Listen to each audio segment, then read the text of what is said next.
अनकापुर गांव में सविता नाम की एक महिला रहती थी।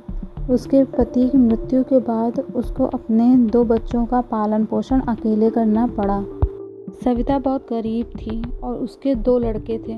उसको ये समझ में नहीं आ रहा था कि किस लड़के को पढ़ाऊं। और सविता गजोधर सेठ के पास जाती है और कहती है, मुझे कुछ पैसे दे दो, मुझे अपने बेटे को पढ़ाना है। सविता कहती है कि मैं सिर्फ एक बेटे को पढ़ा सकती हूँ, पर मुझे समझ में नहीं आ रहा मैं किसको पढ़ाऊँ किसको ना पढ़ाऊँ। अगर मैं राम को पढ़ाती हूँ तो श्याम के साथ अन्याय होगा और श्याम को पढ़ाऊँगी तो राम के साथ, पर मैं दोनों को नहीं पढ़ा सकती हूँ क्योंकि मेरी परिस्थिति सही नहीं है। यह कहकर सविता रोने लगती है कि मैं क्या करूँ। सविता बहन, फिर तो आपको एक काम करना चाहिए। जो बेटा आपका ज़्यादा होशियार है आप उसको पढ़ाइए। मेरा बड़ा बेटा राम पढ़ने में अच्छा है तो मैं उसी को पढ़ाऊंगी। ठीक है सविता बहन, मैं तुमको पैसे दे देता हूँ और तुम्हारे छोटे बेटे श्याम को मैं किसी काम पे लगा देता हूँ, जिससे तुम्हारे घर का खर्चा भी चलता रहेगा और राम शहर में पढ़ने भी चला जाएगा। ठीक है? सविता खुश हो जाती है और राम को शहर भेज देती पढ़ने के लिए और श्याम को हलवाई के यहाँ काम करने के लिए भेज देती है। श्याम भी पढ़ना चाहता था लेकिन अपने घर की परिस्थिति के कारण वह पढ़ नहीं सका और वो कुछ कहता भी नहीं था क्योंकि उसे पता था कि उसकी घर की हालत कैसी है।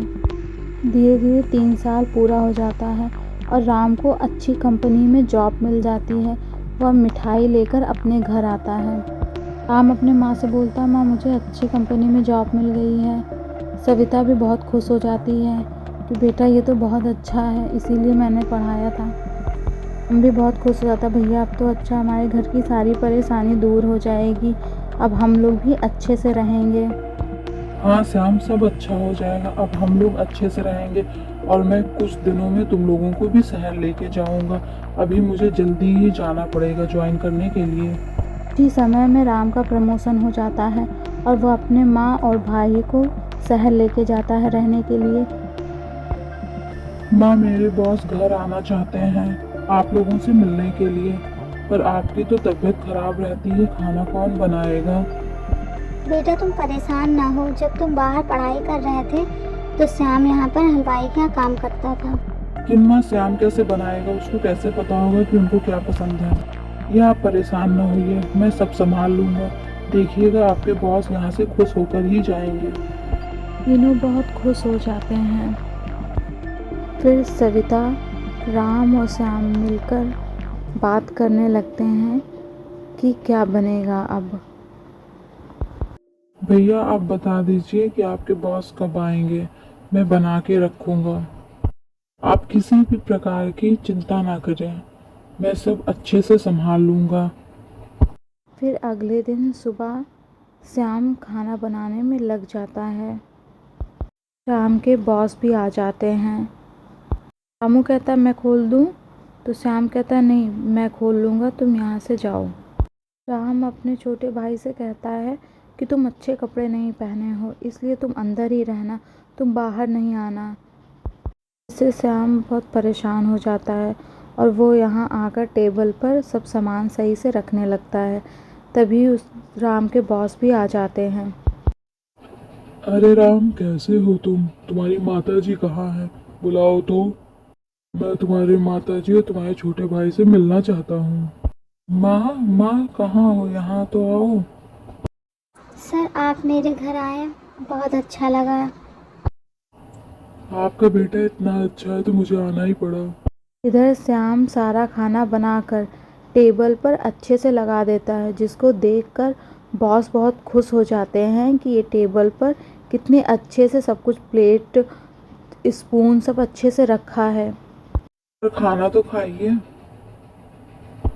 क्या हुआ सर, आपको कुछ अच्छा नहीं लगा क्या? ये टेबल किसने इतने अच्छे से डेकोरेट की है? सर वो सर। सर मेरे छोटे बेटे ने किया है ये सब। अरे बुलाइए तो अपने छोटे बेटे को, मैं भी उससे मिलना चाहता हूँ। तो सुबह से खाना बना रहा था इसलिए मैं मिलवा नहीं पाया आपसे। सर मैं अभी बुलाती हूँ अपने छोटे बेटे को। श्याम। अरे श्याम, तुमने कितने अच्छे से डेकोरेट किया है टेबल को। कहाँ से सीखा है तुमने ये सब? बहुत अच्छे से डेकोरेट किया। अरे सर, श्याम ने पढ़ाई नहीं की है। वह एक हलवाई के यहाँ काम करता था, वहीं से थोड़ा बहुत सीख गया है। श्याम को ये बात खराब लगती है और वो जाकर बैठ जाता है। फिर सब खाना खाते हैं और खाना खाकर बॉस बहुत खुश हो जाते हैं और कहते हैं कि श्याम, तुमने खाना तो बहुत अच्छा बनाया है, क्या तुम मेरे साथ काम करोगे? मेरा रेस्टोरेंट है मुंबई में, तुम वहाँ पर सीनियर शेफ बनना चाहोगे? मैं तुम्हें अच्छी सैलरी दूंगा। श्याम, तुम खाना बहुत अच्छा बनाते हो, लोगों को बहुत पसंद आएगा। तुम इस जॉब को स्वीकार करना चाहोगे? सर, श्याम ने तो कोई डिग्री भी नहीं ली है, वो तो बस ऐसे ही खाना बनाता है। की फिक्र तुम ना करो राम, मैं देखूंगा सब कुछ, तुम्हें फिक्र करने की कोई ज़रूरत नहीं है। ये सब बातें राम को खराब लगती है कि मेरा भाई मेरे साथ काम करेगा और वो पढ़ाई भी नहीं किया है। इधर श्याम बहुत खुश हो जाता है कि उसको एक अच्छी नौकरी मिल गई है, लेकिन राम को ये सब खराब लगता है। इधर श्याम खाना बनाता है और राम जो है उसके खाने में नमक मिलाने के लिए सैफ से कह देता है। लेकिन राम की बात और सैफ की बात बॉस सुन लेते हैं कि राम जो है श्याम के खाने में नमक मिलाने के लिए कहता है। फिर बॉस बहुत गुस्सा होते हैं और राम से कहते हैं कि तुम्हें अभी मेरी कंपनी को छोड़ना होगा, मुझे ऐसे एम्प्लॉय की कोई ज़रूरत नहीं है। फिर श्याम कहता है, नहीं सर, इनको रहने दीजिए, मेरे भैया दिल के ख़राब नहीं हैं, उनको जॉब से ना निकालिए। मुझे माफ़ कर दी, मैं ऐसा कभी नहीं करूँगा, अब नहीं करूँगा, एक बार मुझे माफ़ कर दीजिए सर। तुमने कैसे अपने भाई के साथ ऐसा कर दिया? भला कोई अपने भाई के साथ ऐसा करता है? तुमको जरा सी भी शर्म नहीं आई? श्याम सारी बातें सुनता रहता है और कहता है कि सर, मेरे भैया को ना निकालिए। सर, मेरे मन में ये आ गया कि मैं इतनी पढ़ाई कर कर यहाँ पहुँचा और मेरा भाई बिना पढ़ाई करके यहाँ पहुँच गया, इसलिए मैंने ऐसे किया। श्याम बॉस से कहता है कि आप एक मौका मेरे भाई को दीजिए, वो ऐसा कभी नहीं करेंगे अब।